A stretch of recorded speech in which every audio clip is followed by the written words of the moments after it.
12 पाकिस्तानी जवान मारे गए हैं और लैंडमाइंस की चपेट में पाकिस्तानी सेना आई, जिसकी वजह से 12 इनके पाकिस्तानी जवानों की जान चली गई है और पाकिस्तानी सेना को यहां उड़ाया गया है लैंडमाइन की चपेट में आने की वजह से। देखिए, हमले में 12 पाकिस्तानी जवान के चिथड़े उड़ गए, मारे गए।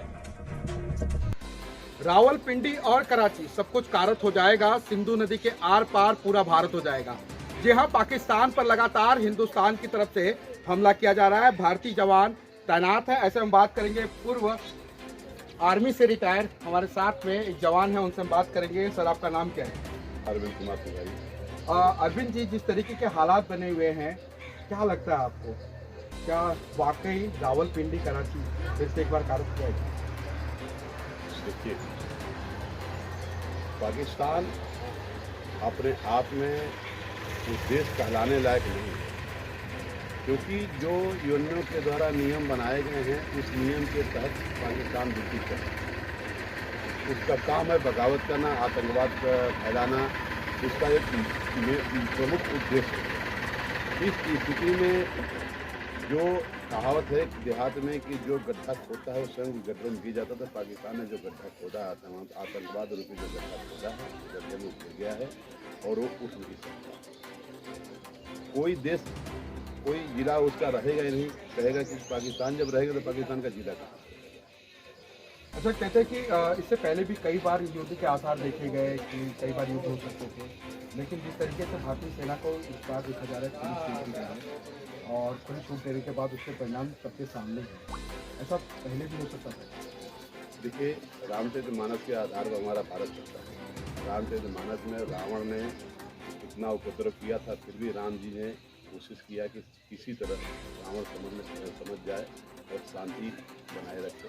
उसी से हमारा भारत जो है हमेशा शांति का दिख रहा है, शांति चाहता है और शांति के लिए सब कुछ किया। लेकिन जब बोले बोले राम सकोप तब भयभीन हो ही न पड़ी। जब बिल्कुल नाक से पानी जब ऊपर जाने लगा तो जब भारत ने अपनी ताकत दिखाया है तो त्राईमान पाकिस्तान। बेलगाम हमले में बताया जाता है कि 26 सीरियस की, लेकिन इससे पहले भी महाराष्ट्र में एक आतंकवादी हमला हुआ जिसमें 134 लोग 26/11 में मारे गए। क्या आपको नहीं लगता उसी समय इस तरीके के स्ट्राइक किए जाने चाहिए थे, हवाई स्ट्राइक होना चाहिए? वो रात दूसरी थे, रात दूसरी है, सरकार दूसरी, सरकार दूसरी है। क्या बात है। अच्छा, ब्लैकआउट से समझना चाहूँगा मैं, क्योंकि आज भी बहुत सारे ऐसे तमाम दर्शक हैं जिन्हें ब्लैकआउट के बारे में पूरी तरीके से जानकारी नहीं है, तो ऐसे में कहीं पर भी किसी भी तरीके के आतंकी हमले होने के आसार भी दिखाई दे रहे हैं, तो किस तरीके से लोगों को परहेज करना चाहिए, क्या क्या चीज़ें करना चाहिए, इसके बारे में? देखिए, जो सीमावर्ती इलाके में होते हैं वो हमसे और आपसे ज़्यादा मतलब प्रशिक्षण लिए रहते हैं। ब्लैकआउट का मतलब होता है कि जो सेना के अंदर एक सिखलाई होती है दिन के अंदर वहाँ रात के अंदर उसको अगर रोकने नहीं रहेगी तो ब्लैकआउट का अंदर हो जाएगा।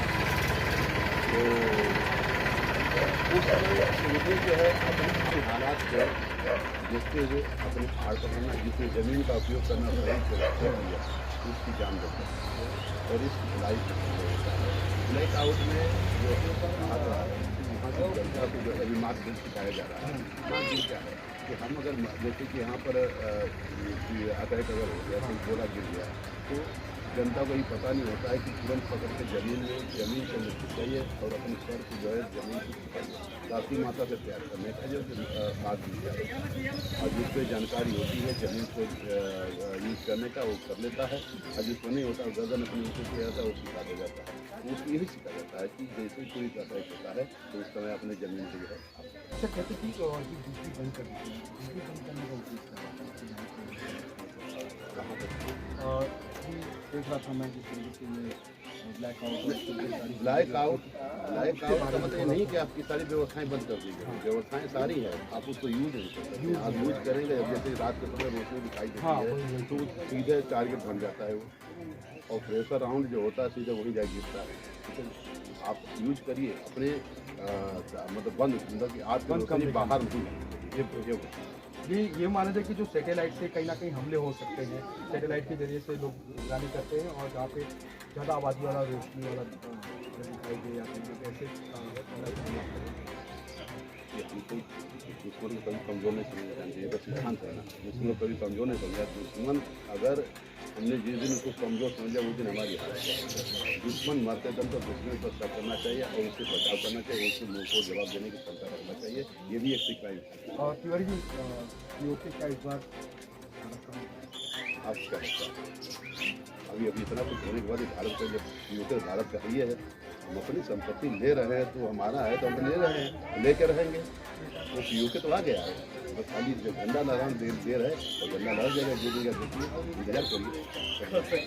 जी वाकई भारत का हर बच्चा जो है देश के साथ में इस वक्त खड़ा है और बताया जाता है कि अगर ये कदम 2008 में ही उठा लिया गया होता 134 सिविलियंस की जान जाने के बाद, तो शायद ये कदम उठाने की जरूरत नहीं पड़ती। बने रहे हमारे साथ, इसी तरीके से हम लगातार इस तरीके की खबरों से आपको रूबरू कराते रहेंगे। नमस्कार।